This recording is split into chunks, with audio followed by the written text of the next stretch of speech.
Hi everyone, I'm back in the kitchen with former New York Giant Super Bowl champion David Diehl. And everybody knows no game day is complete without a great dip. We're making a low-fat version of spinach and artichoke dip to save you all some fat, calories, and especially some sodium.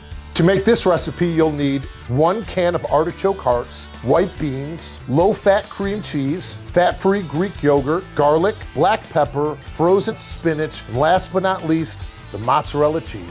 So into your food processor or blender, add your drained and rinsed artichokes, drained and rinsed white beans, low-fat cream cheese, fat-free Greek yogurt, garlic, and pepper, and blend it until smooth.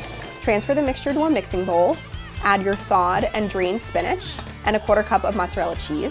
Mix it together and transfer it to your baking dish. Top it with the remaining 1/4 cup mozzarella cheese and transfer it to the oven. Bake for 10 to 15 minutes until heated through and the cheese is melted. Serve with your favorite veggies and enjoy. Enjoy the dip and enjoy the game.